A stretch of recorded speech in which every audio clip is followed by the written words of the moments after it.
Vous écoutez un podcast cinéma du Centre des Arts d'Enghien-les-Bains.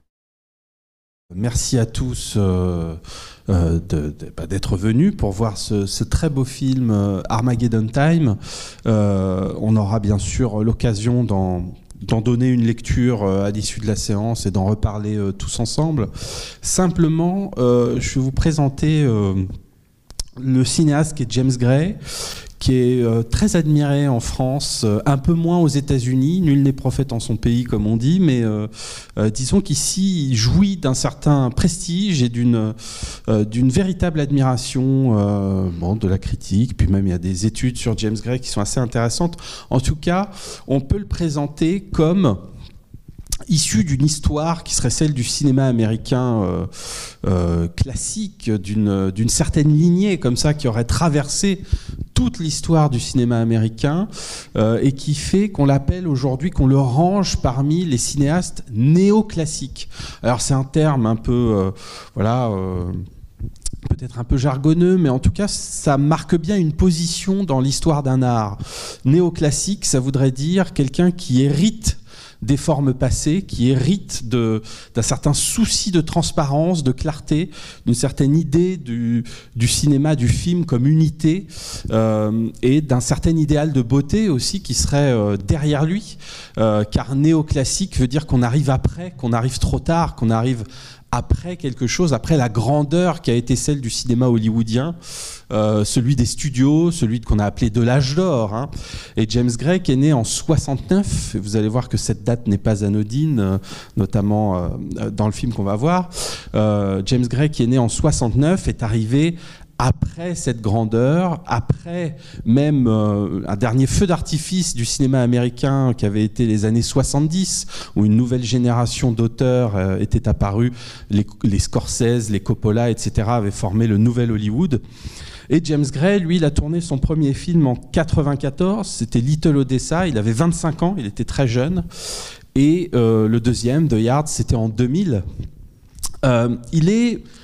Clairement, il porte sur ses épaules cette histoire-là, cette mémoire du cinéma américain, de sa grandeur, de sa clarté, de cette expression-là. Et chez tous les néoclassiques, la grande question, c'est celle des bons fils et des mauvais fils. Comment bien hériter, comment mal hériter. Comment transmettre une flamme ou comment couper avec quelque chose. Et à chaque fois, c'est la question dans les films de James Gray. Qu'est-ce que c'est qu'être un bon fils ? Qu'est-ce que ça représente ? Est-ce que ça n'est pas quelque part une malédiction ? Est-ce qu'on n'est pas toujours piégé par un héritage ? Et quelle attitude prendre avec les ordres familiaux, etc.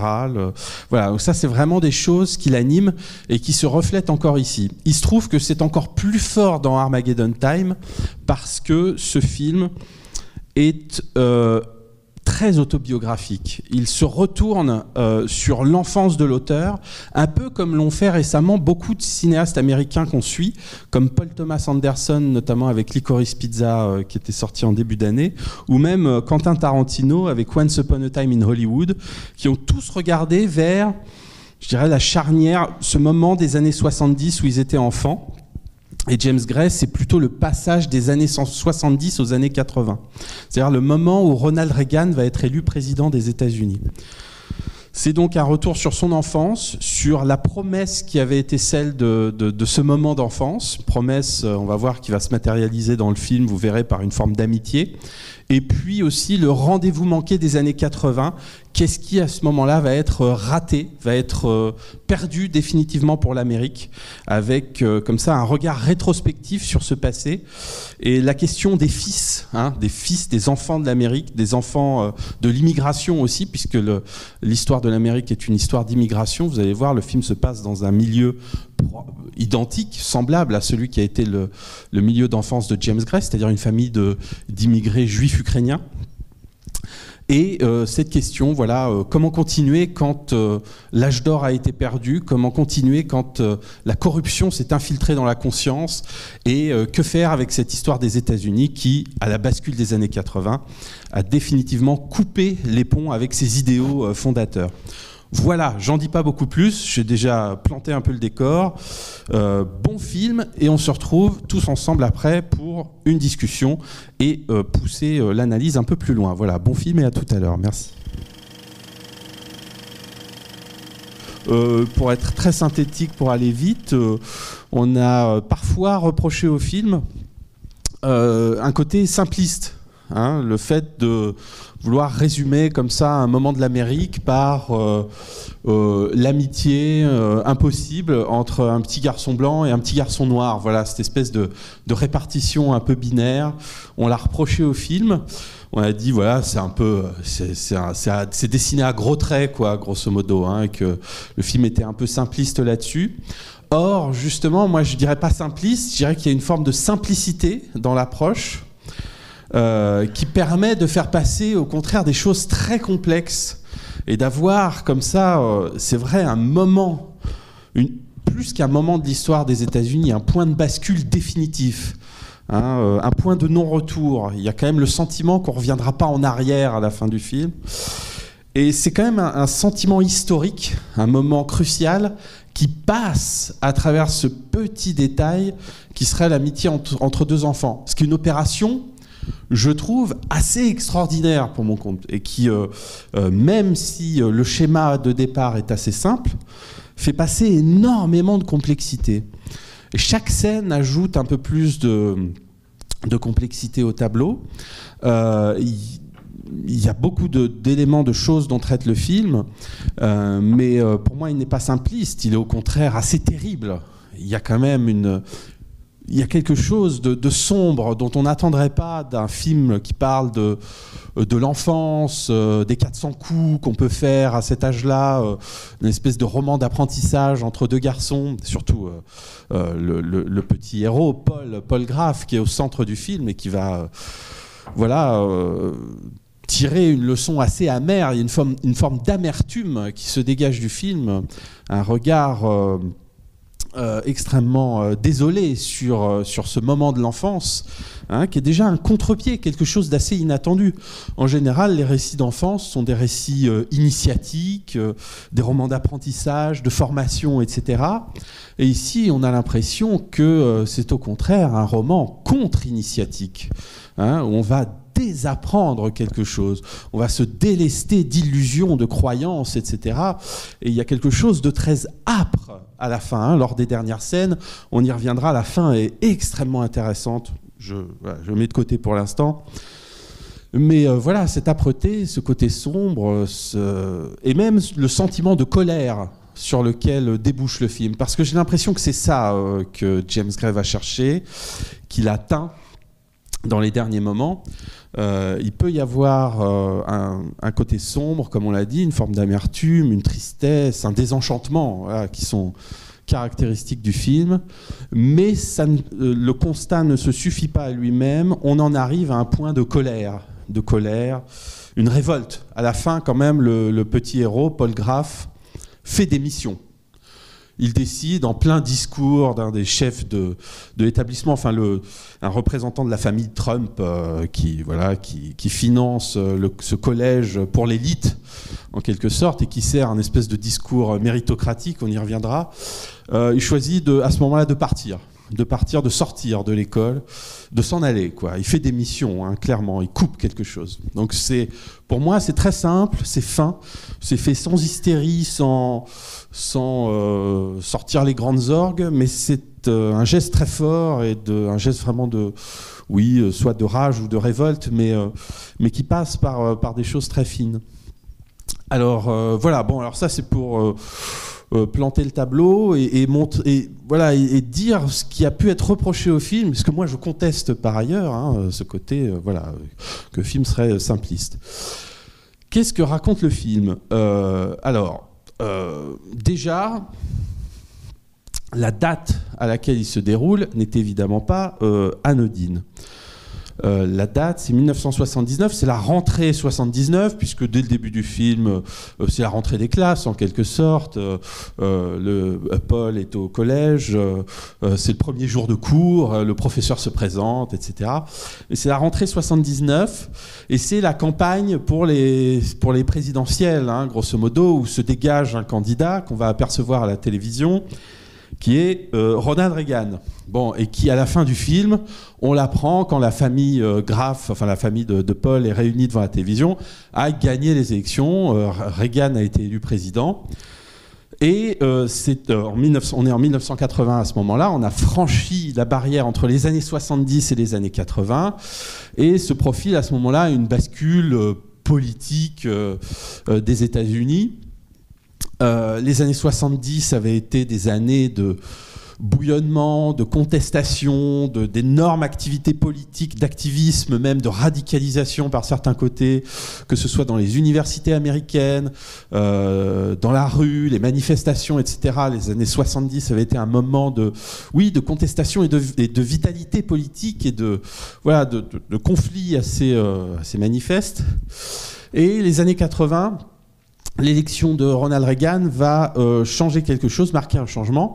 On sort de la période Nixon, qui s'était terminée quand même sur un scandale politique, celui du Watergate, qui était une histoire d'espionnage qui avait compromis gravement le gouvernement américain. On sort petit à petit de la guerre du Vietnam, qui a été aussi une tâche assez terrible sur la conscience américaine. Et il y a cette conscience extrêmement douloureuse qui marque la fin des années 70.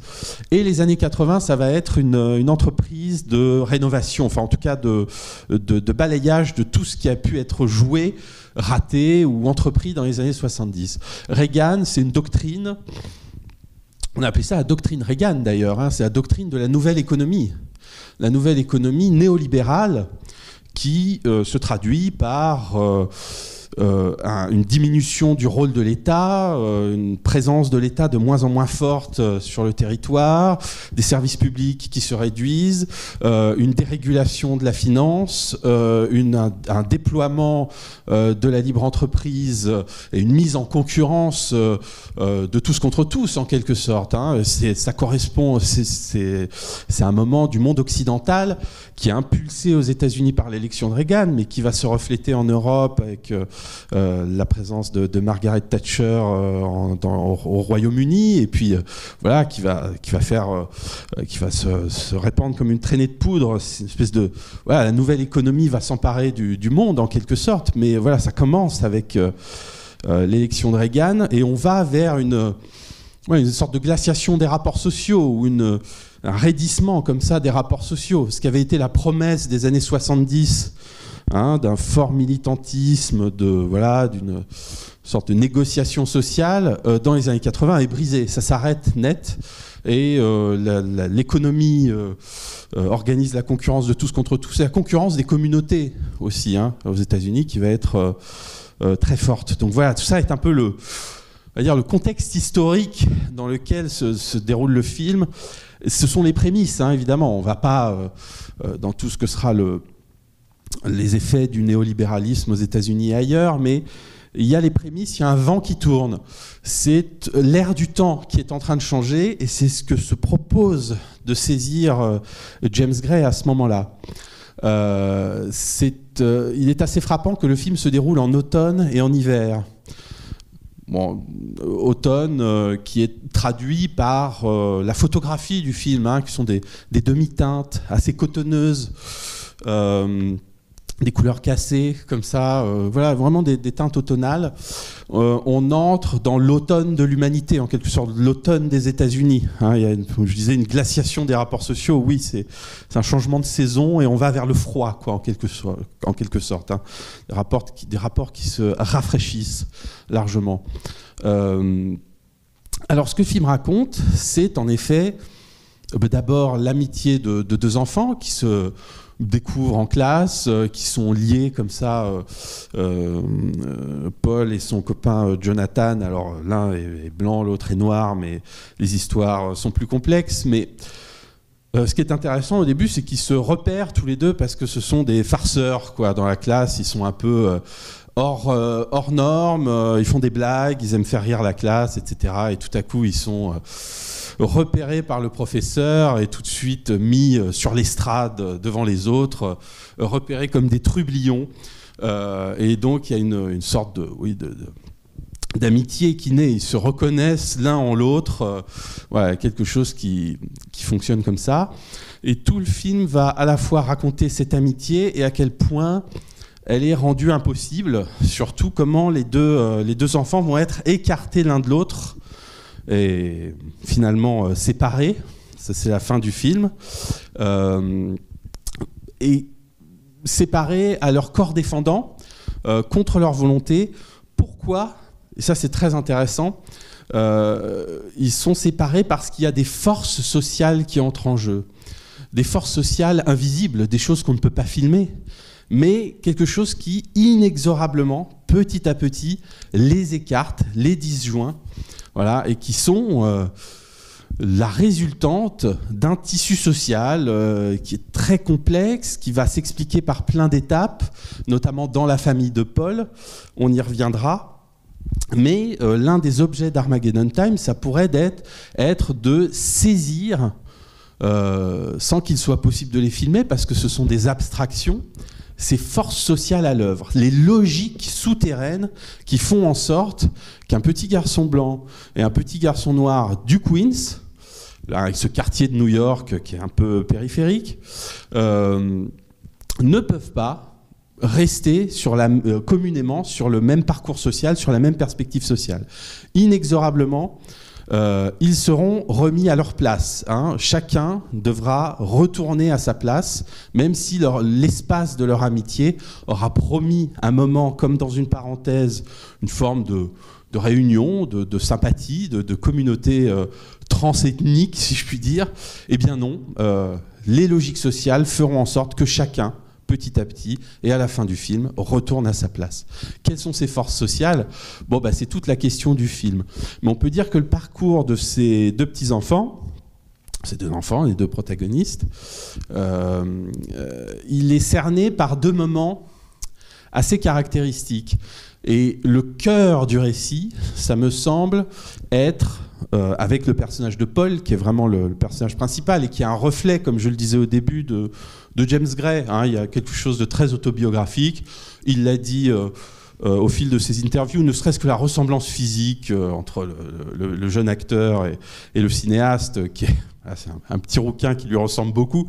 Voilà, ça parle. Et puis on avait dit, c'est un même milieu juif-ukrainien de New York dans lequel ça se déroule. Donc il y a une forte teneur autobiographique. Mais le parcours des deux petits garçons est cerné par deux moments assez cruciaux et qui sont, à mon avis, toute la teneur du film.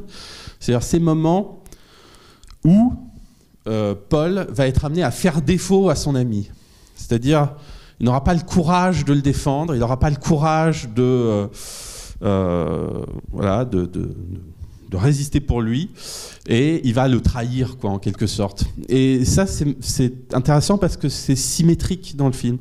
Il y a un moment de la toute première scène à l'école où les deux gamins sont au tableau, Paul se retourne pour faire le clown, et puis le professeur de dos, évidemment, le professeur, dans ces années-là, a un biais, un préjugé. Il pense toujours que c'est le petit gamin noir qui est un agitateur, qui est un raté, etc. D'office, il y a un biais négatif envers le noir.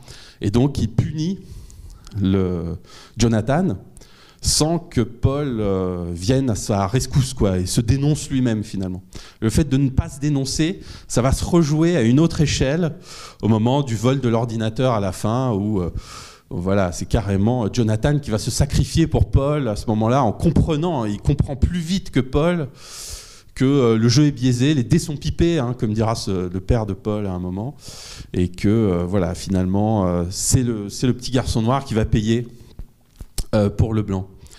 Donc ce sont ces deux moments d'une espèce de trahison, qui est à la fois intériorisée par par Paul, le fait qu'il n'ose pas, il n'a pas le courage. Finalement, il se réfugie dans son privilège, façon de ne pas pouvoir faire autrement qu'avec ce privilège-là. Et la séparation qui aura lieu au poste de police, puisque, évidemment, voilà, le film va vers ce point-là. Donc ça, c'est un petit peu le cadre général avec plusieurs étapes. Et ce qui est assez intéressant aussi dans cette relation entre les deux enfants, je trouve, c'est que elle est faite de seuils, de franchissements. Et de plus en plus, et là c'est la beauté de la mise en scène de James Gray qui semble limpide, fluide, presque par petites touches, imperceptible comme ça, comme une sorte de... Oui, dans l'esprit de la narration classique en quelque sorte, dans cette lignée-là. Elle est semée de petits détails très signifiants mais qui ne se donnent pas à voir, comme tout à coup toutes les barrières, toutes les grilles qui vont apparaître entre Paul et Jonathan. La grille de la nouvelle école, du nouveau collège de riches, d'élite, dans laquelle est transféré Paul. Eh bien son ami va apparaître derrière la grille. Tout à coup, une grille est apparue entre eux. Ou alors, la séparation entre la maison et la cabane dans le jardin, où va être recueilli un moment de Jonathan, etc. Et puis les grilles reviendront. Ça va être la grille qui se ferme au commissariat. Paul sort et rejoint son père, mais il y a une grille bleue, comme ça, qui à un moment le sépare de son ami. Voilà, donc tout à coup, des seuils, des barrières qui apparaissent de plus en plus entre les deux et qui marquent cet écart social, cette limite presque abstraite, encore une fois, qui est posée entre les deux enfants. Ça, c'est un élément plastique du film qui est très intéressant.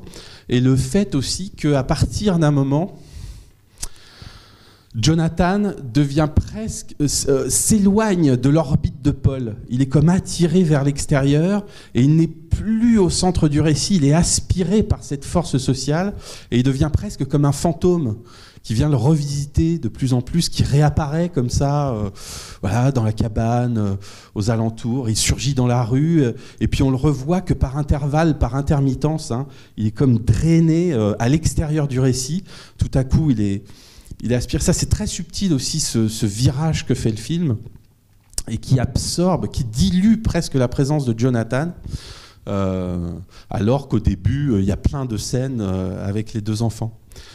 De la même manière, le film est construit de manière très intéressante. Je dirais, il y a deux types d'espaces, deux types de milieux, qui sont les deux milieux naturels, entre guillemets, dans lesquels évolue Paul Graff.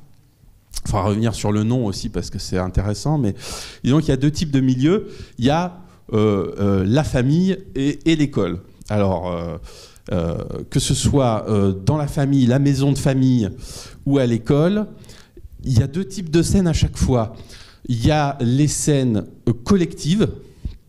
Alors les scènes de classe, les scènes de collectivité, où il y a une multitude d'élèves, une multitude d'interactions, le professeur qui donne cours. À la maison, c'est les scènes de famille, quand toute la famille est réunie avec les grands-parents, etc. Et puis, il y a les scènes de tête-à-tête. Alors ça, c'est Paul et Jonathan quand ils font copain-copain et qu'ils se mettent à partir de leur côté, faire les 400 coups, soit à New York en s'échappant de la visite du musée Guggenheim, ou plus tard pour aller fumer un joint dans les toilettes, etc. Enfin, vraiment des bêtises de gosses, quoi. Et puis, dans la famille, il y a des tête-à-tête avec les divers personnages. Ça peut être la mère, ça peut être les parents, que Paul s'amuse à tourner en dérision systématiquement. Et puis surtout, c'est un très bel élément du film, la relation privilégiée qu'il a avec son grand-père. Comme il arrive souvent qu'on s'entende moins avec ses parents que quand on saute une génération, il y a quelque chose, souvent un lien spécial qui apparaît comme ça en sautant une génération.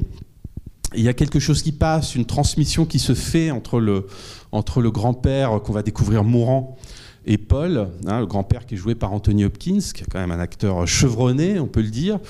Et voilà, il y a un lien particulier qui en plus rattache Paul à une histoire de la discrimination. Parce que c'est ça qui est intéressant aussi dans l'architecture sociale du film, c'est que les Afro-Américains sont évidemment discriminés à ce moment-là, c'est assez net.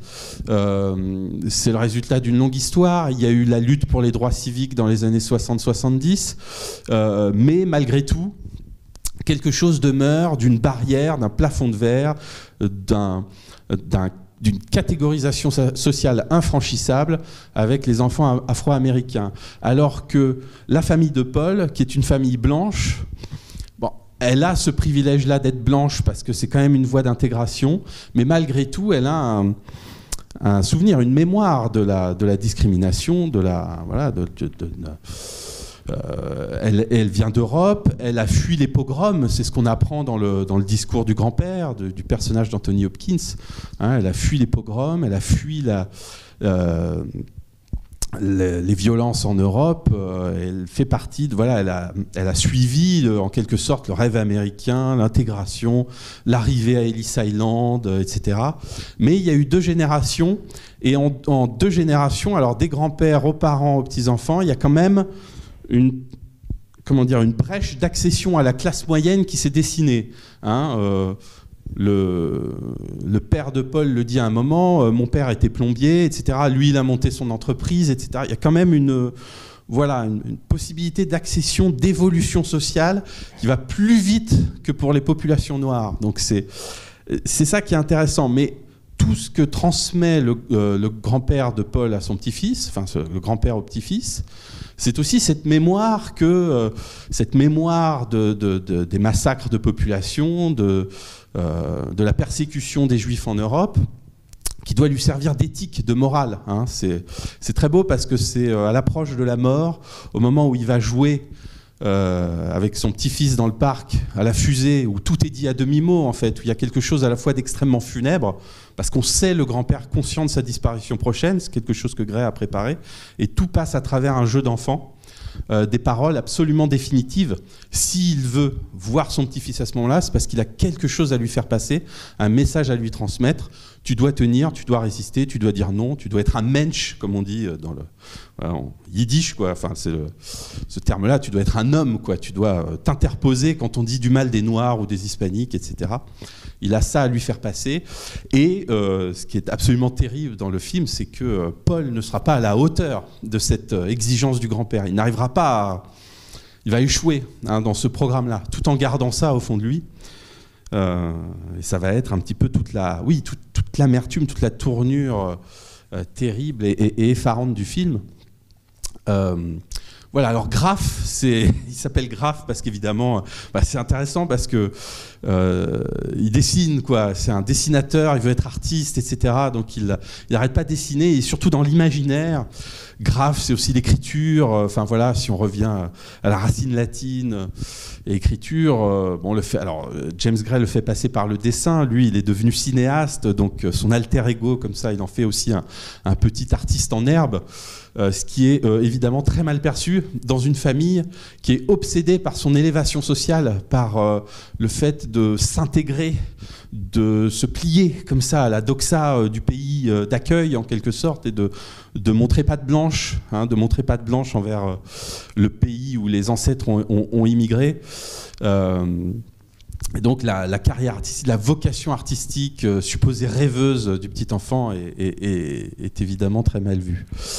2 choses aussi, il y aurait plein de détails dont on peut parler, mais la mise en scène est vraiment magnifique, dans le sens où elle se réduit à pas grand chose. Enfin, c'est à la fois très sophistiqué intérieurement et transparent en surface, une forme de transparence tout à fait étonnante, où tout est question de chant contre chant, de figures très simples, de raccords regard.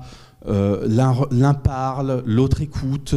C'est vraiment des liaisons élémentaires, mais d'un équilibre formidable et d'une clarté de vue très étonnante qui fait qu'on comprend tout. Enfin, il y a une mise en scène d'une fluidité vraiment stupéfiante. Et puis, et je passe vers la salle dans quelques instants, je ne veux pas non plus vous assommer avec avec ma lecture du film, mais Armageddon Time, c'est plusieurs choses. Il y a bien sûr un un tableau de l'époque qui est dessiné. Et, alors c'est d'abord une chanson du groupe The Clash. Vous connaissez peut-être les Clash. C'est une chanson des Clash. Qui est un groupe de punk à la base, mais qui, à la charnière des années 80, justement, avec l'album London Calling, etc., va intégrer dans le punk des influences plus de musique, africaine, jamaïcaine, etc. Et ça va donner une espèce de genre syncrétique, une fusion punk reggae qu'on va appeler le ska à un moment. Donc voilà, c'est une espèce d'horizon, de fusion d'influences, à mon avis, qui passe à travers l'allusion au groupe The Clash. Et puis la jonction 79-80, c'est l'arrivée du hip-hop aussi à New York. Et on va entendre Sugar Hill Gang. Voilà, donc là, c'est vraiment des marqueurs assez précis sur les types musicaux qu'on peut entendre à cette époque-là. Mais dans Armageddon Time, il faut entendre aussi autre chose. Bon, c'est une allusion à une allusion biblique à l'Apocalypse. Le jour d'Armageddon, c'est la dernière bataille après le jugement dernier, entre le bien et le mal, etc. Donc ça repose comme ça à la fois un sentiment apocalyptique, hein, qui concerne aussi l'élection de Reagan, le fait que plus rien ne pourra être réparé des promesses des années 70 et qu'on passe à autre chose de complètement différent. Il y a un rendez-vous historique manqué. Et puis, l'idée éthique, morale qui se pose, voilà, le combat entre le bien et le mal, c'est aussi le combat intérieur qui concerne le petit Paul. Voilà, bon, j'en ai beaucoup dit. Je ne sais pas si vous avez des remarques, des idées, même simplement ce que vous avez pensé du film. Hein, ce n'est pas forcément des questions, mais aussi des ressentis. N'hésitez pas si vous avez... Oui, je vois qu'il y a une main qui se lève. Merci beaucoup, monsieur, pour toute cette présentation très très riche et très très dense du film. Alors, je suis d'accord avec énormément d'aspects que vous avez soulignés quant à votre interprétation. Alors, pour faire avancer le débat et pas être trop long, je voudrais souligner 2 désaccords que j'ai avec vous concernant ce que vous venez de nous dire. Vous avez beaucoup insisté sur l'ancrage historique du film 79. Moi, j'aurais une interprétation totalement différente. Je crois que c'est un film, au contraire, dont les allusions historiques sont quand même extrêmement ténues. Et on voit 2 fois Reagan au début et à la fin, mais effectivement, le 79, ça aurait pu être 74, 71, même les années 60. Je crois que l'intérêt de réalisateur, la qualité du film, justement, est de dépasser un moment historique particulier pour avoir, au contraire, une réflexion un peu plus générale et qui échappe à un ancrage historique précis. Ça, c'est ma première remarque. Il y a un deuxième point de désaccord aussi que j'ai avec vous, c'est le poids des forces sociales. Vous avez beaucoup insisté là-dessus, une sorte de fatalité qui s'imposerait aux acteurs et qui, un peu comme dans la tragédie grecque, conduirait à l'épilogue du film, enfin la fin assez ouverte d'ailleurs du film. La dernière scène, je la vois beaucoup moins fermée que vous ne l'avez interprétée. Moi, j'aurais une interprétation différente. Je serais heureux d'ailleurs de savoir ce qu'en pensent les autres spectateurs. À plusieurs moments du film, c'est la responsabilité même des 2 jeunes qui est engagée. Parce que quand même, qu'est-ce qu'on a au début du film ? Bon, quand même plus que des trublions, quand même le Jonathan qui va jusqu'à insulter son professeur, puis à la suite, bon la scène, la scène dans les toilettes, enfin la scène du vol. Je crois qu'une des qualités du film est d'avoir aussi eu ce courage de mettre l'accent sur la responsabilité de ceux qui à la fin apparaissent comme des victimes, mais qui portent sans doute aussi une part de responsabilité dans ce qui est leur destin. Voilà, je ne veux pas être trop long et je m'arrête là. Merci. Oui, alors écoutez, c'est bien qu'il y ait des désaccords, heureusement, sinon on serait une bande de clones, ce serait un peu effrayant. Non, alors sur l'époque, oui, il n'y a pas la lourdeur de la reconstitution d'époque. C'est des petits éléments, mais il y a quand même de la musique, en effet, l'élection de Reagan, etc., qui pose quand même malgré tout une sorte de bascule, quoi. Alors on peut le voir, ça n'enlève rien à l'universalité de ce qui est raconté, mais c'est aussi l'enfance de James Gray. Il se trouve que ça se passe à ce moment-là et qu'il en garde quand même certains repères. Et puis il y avait, je sais plus, c'était quoi le deuxième point, mais... Ouais, ah oui. Oui. Ben alors ça, et le fait qu'ils sont responsables, c'est les enfants qui font des bêtises, quoi. Donc oui, alors ça va un peu loin, c'est les 400 coups. Mais même dans les 400 coups de Truffaut, c'est marrant parce que ça résonne avec les 400 coups de Truffaut, où le petit Jean-Pierre Léaud et son copain, ils vont voler une machine à écrire à un moment. Donc ça, c'est marrant parce que c'est l'ordinateur dans Armageddon Time, et puis dans les 400 coups de Truffaut, il y a une allusion, je pense. Je pense que James Gray y pense beaucoup. Il a... Ouais, l'argent, oui, l'argent, etc. Ouais, bien sûr. Il y a vraiment... Et James Gray a avoué il a confessé son goût pour la nouvelle vague, le cinéma moderne, la modernité européenne. Il se réfère beaucoup à ça et aux cinéastes américains des années 70. Voilà. Alors, il y avait d'autres... Je crois qu'il y avait une remarque ici. Oui, monsieur, juste avant de passer la parole à monsieur, juste revenir sur une petite remarque au passage, parce que j'avais une question sur le Armageddon Time, en fait. Est-ce que d'une certaine manière, en fait, on ne vit pas encore aujourd'hui, en fait, le rapport, en fait, du film avec le contemporain, c'est-à-dire qu'en fait, il y a quand même ce truc incroyable dans le film avec la famille Trump, et que en fait, ce truc-là s'est concrétisé quand même, je sais pas quoi, 30 ans après, avec Trump président, et est-ce que, enfin, comment dire, est-ce que quelque part, on n'est pas resté coincé en fait dans cette époque, et que c'est ça vraiment le truc moi qui me déprime le plus quand je vois ce film. Mais je crois que c'est tout à fait ça. Et qui donne un sentiment d'impuissance aussi. Enfin, c'est ce que j'ai ressenti moi à la fin. Oui, et que la relation à Trump n'est pas innocente. Évidemment, ça fait signe vers le contemporain, vers aujourd'hui, mais parce qu'on est toujours dans le même paradigme économique. Et que c'est celui-là qui pèse aussi sur la famille de Paul. Cette obligation de s'élever socialement, de se sentir en concurrence avec les autres communautés, c'est-à-dire les Noirs dont il est dénoncé à plusieurs fois au sein de la famille, qu'ils aient intégré l'école publique. C'est ça le problème, quoi, en quelque sorte. Et c'est ça qui les gêne, et c'est pour ça qu'ils veulent mettre leur fils dans l'école privée. Donc c'est un truc... Et il y a aussi le discours, c'est une actrice assez connue, Jessica Chastain, qui joue Marianne Trump, qui tient un discours méritocratique, en disant c'est le mérite, c'est le travail, etc., qui est la fable néolibérale par excellence. Je vois qu'il y a plein d'interventions. Ouais, c'était monsieur après. Oui, alors il y avait là, et puis il y a là. Et puis, dans l'ordre, on va faire. Tout le monde va parler. Ok, alors monsieur. Oui, bonjour. Moi j'y voyais également une critique d'une forme d'antisémitisme de la société américaine, parce que les deux enfants qui sont marginalisés, un noir, un juif qui ne doit pas avouer être juif, on lui change de nom. Qu'en pensez-vous ? Oui, ça a été... en fait, ça a été le problème de ces aînés.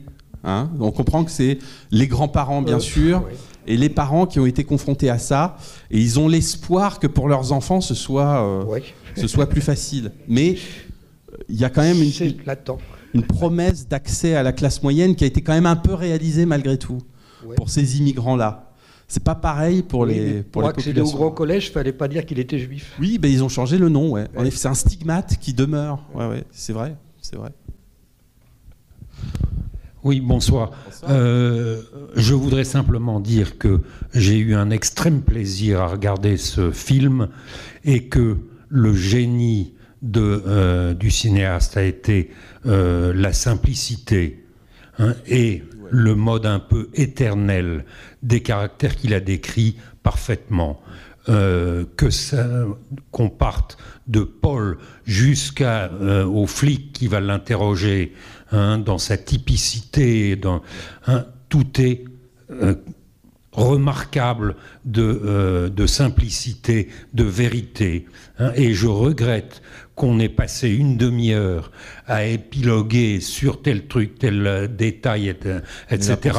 Alors que pour moi, ça a été 2 heures de spectacle formidable. Et c'est là qu'est le génie de James Gray. Ça me fait plaisir, merci. Bon, après, on est là pour discuter, hein, donc on peut. C'est un épilogue. Oui, je voulais juste rajouter, sans pour autant revenir au débat sur les juifs ou l'antisémitisme, mais il y a quelque chose de très important et très subtil, je trouve, dans le poids générationnel, surtout à ce moment-là des années, on va dire 70-80, qui est en effet... qui pour moi n'a quasiment rien à voir avec le contexte historique aux États-Unis. C'est vraiment par rapport à l'envie de réussir, de s'élever, c'est surtout de ne pas de ne pas mettre à profit le sacrifice des générations qui sont arrivées aux États-Unis par Ellis Island. Et c'est là où je trouve le film très subtil. C'est que les parents, ils ont vécu quand même une conséquence de cette violence subie par les grands-parents. Et que malgré tout, ils vont la transmettre d'une certaine manière. Et qu'aujourd'hui, c'est les conséquences quand même de toutes ces générations qui ont subi cette violence d'une manière ou d'une autre, la guerre ou la violence des États-Unis. Et que derrière, ils imposent à leurs enfants, et la phrase, pour moi, la clé de la compréhension du film, c'est dans la voiture, quand le petit Paul, il est amené à la maison par son père qui... Bon, on a vu, c'est un père qui peut aller aussi, pas forcément de main morte sur ses enfants, il les tape quand il faut, etc. C'est une scène qui est assez violente, mais pas tant que ça en fait. C'est juste une réminiscence d'une violence qui est subie, d'une guerre, de quelque chose absolument... inouïe, d'une violence inouïe, et justement ce qui est transmis, c'est juste la tape et de dire juste c'est comme ça, faut profiter tant que tu peux, tant qu'on on te donne du répit. Mais disons que pour moi, c'est ça la clé de la compréhension du film. J'ai assez parlé, je pense. Non, merci. Non, oui, alors il y a deux choses qui me semblent importantes. C'est qu'en effet, comme cette famille veut s'élever socialement, le film montre de manière assez fine que ce désir d'être des gagnants économiquement, de participer, d'être des winners quoi, dans cette nouvelle Amérique qui se dessine, ne va pas sans une forme de racisme. C'est très subtil. La grand-mère s'inquiète qu'il y a des Noirs au collège, que les Noirs arrivent à ce collège public-là, dans le collège public. Le père dit « Ah, attention, j'ai vu un Noir dans le jardin ». Hein, on s'inquiète de... Voilà, c'est des petites touches, c'est rien du tout. Même à un moment, le premier repas en famille, le père dit « Oh, il y en a assez de cette nourriture shintok ». Voilà, c'est des petites expressions, des petits trucs comme ça, qui montrent que voilà, le parti pris économique est un parti pris politique aussi. L'un ne va pas sans l'autre et ça a des conséquences sur la division des communautés, quoi, grosso modo. Et puis, c'est vrai que ce qui est très bien, alors James Gray il fait ça magnifiquement dans le film, c'est que le personnage du père, qui pourrait être horrible dans un tas de films progressistes, indépendants, il aurait été dessiné comme un salaud, quoi. Mais Gray fait pas ça. C'est mieux que ça. Bien sûr, il tape ses enfants au ceinturon parce qu'il est héritier d'une violence terrible et il la transmet. Et c'est affreux. Bien sûr, il y a un fond de racisme inconscient qui se dessine dans son attitude. Mais c'est pas un salaud. C'est plus compliqué que ça. Il y a plusieurs couches qui se superposent dans le personnage. C'est complexe. C'est-à-dire que c'est pas univoque. Il n'y a pas un seul côté comme ça. À chaque scène, le personnage s'augmente, se complexifie. On comprend aussi pourquoi il est comme ça. Hein, il y a l'histoire de son père plombier qui était stigmatisé, y compris par les communautés ashkénazes des États-Unis, hein, y compris par la famille de sa femme. Donc tout ça est d'une finesse quand même assez incroyable. Et quand on dit quand on dénonce le film comme simpliste, bon, je trouve que c'est pas vrai là pour le coup. Voilà. Et je sais pas s'il y a encore voilà, hein, n'hésitez pas. Mais il y a un très bien. Attendez, je vais vous amener le. Et puis moi j'ai encore un truc en tête, mais S'il vous plaît. Attendez, on va. Comme on enregistre, c'est bien d'avoir le micro. Bien sûr, tout ce que vous avez dit est très fourni et j'ai apprécié énormément d'explications. Moi, je voulais dire aussi qu'il y a chez le père, dans la voiture, on sent que il faut aussi accepter les compromis. Il faut faire des compromis pour accéder, pour arriver à se faire sa place au soleil. Enfin, c'est comme ça que je le comprends.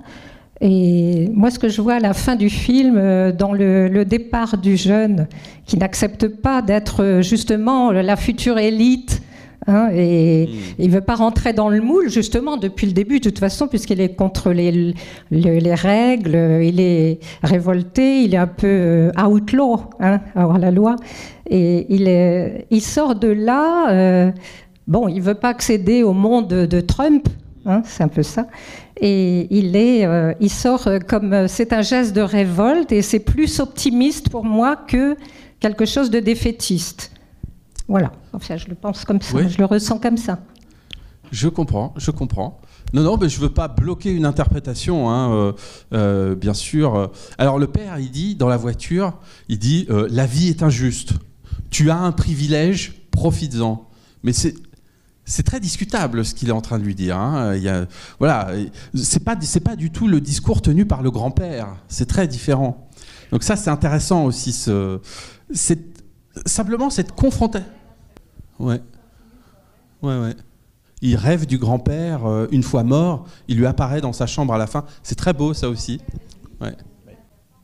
Mais ce qui me semble très important aussi de signaler, c'est à quel point Gray accueille tous les points de vue dans son film, fait entendre les discours de chacun, et c'est de là que naît la complexité. Et puis, vous avez parlé de la fin, ça tombe bien parce que c'est ce que je voulais dire aussi, alors il y a un truc très important à la fin, il me semble, enfin en tout cas très beau, moi ça m'émeut beaucoup, c'est qu'au moment où Paul part, en plein milieu du discours de Trump, hein, il y a un fondu sonore qui fait que le mec qui parle, on l'entend plus, et Paul part sur la musique des Clash. Et à ce moment-là, il y a une série de plans très intrigants, très énigmatiques sur les lieux de son enfance, la salle de classe, la maison, mais qui sont vides. Alors, on peut en tirer plein d'interprétations, mais c'est comme une table rase, quoi. Hein. L'enfance a été vidée, en quelque sorte. Ces lieux sont des lieux fantômes. On sent que... Alors, oui, c'est pour ça que je parle de rupture à ce moment-là, parce que ces lieux vides me semblent extrêmement significatifs. Alors, c'est pareil, je ne voudrais pas les charger d'une interprétation. Oui. Oui, je pense que vous avez encore des choses à dire. Donc... Et puis on reviendra au monsieur après, hein. Bien sûr, il n'y a pas de problème. Je pense qu'en effet, c'est montrer qu'il rentre à ce moment-là dans le monde adulte, parce qu'il a fait l'expérience de ce college qui est justement complètement dirigé vers l'accession à l'élite. Et là, je pense que montrer ces tableaux vides, c'est montrer qu'il change de... quand même, il a une autre conscience des choses. Il y a une prise de conscience quand même plus grande que quand il faisait, comme vous dites, les 400 coups. Enfin, moi, j'y vois plus des gestes de révolte plus profondes que des jeux d'enfants. D'ailleurs, ce sont des jeunes adolescents, ce ne sont pas des gosses. Hein. Enfin bon... Ouais. Mais en tout cas, juste un petit mot, et puis j'en viens à vous après. James Gray est un fan, est un adorateur de Fellini.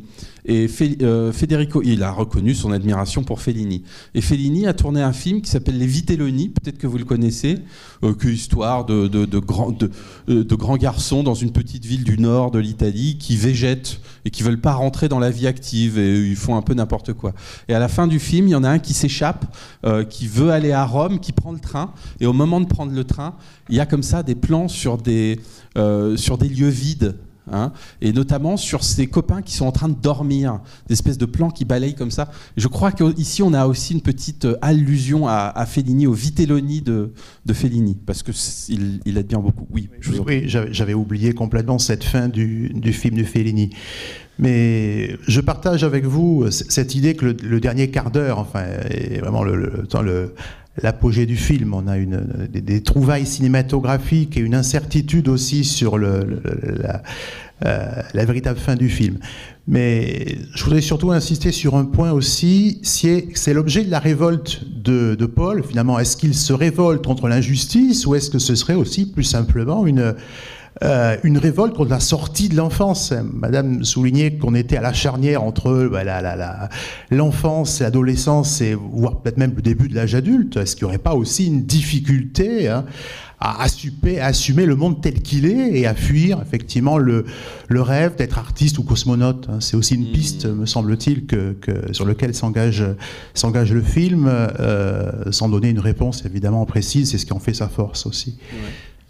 Il y a un truc un peu oedipien pour aller vite, c'est-à-dire que comme il s'identifie beaucoup à son grand-père, il y a une fusion avec son grand-père, c'est aussi une révolte contre les parents en fait, et contre ce que les parents représentent, et notamment le père, je pense, qui est vraiment la figure que James Gray ne condamne pas, on l'a dit d'ailleurs, le père n'est pas condamné, il est saisi dans un tableau complexe. Mais oui, il y a une révolte contre les parents pour Paul, et puis il y a quelque chose aussi d'un dégoût de soi, un dégoût de ne pas pouvoir résister, un dégoût une colère, enfin, en tout cas peut-être une révolte contre soi aussi, contre son attitude à lui, parce que plusieurs fois il a fait défaut à son ami, et il est inexorablement séparé de son ami, donc il y a une façon de s'affirmer comme ça dans l'espace public, de résister à des logiques un peu perverses qui, à mon sens, est aussi un peu en jeu. Mais bon, ça, on en a discuté, on n'est pas tous d'accord, heureusement. Mais en tout cas, oui, il y a une question de justice, en tout cas. Qu'est-ce que c'est la justice?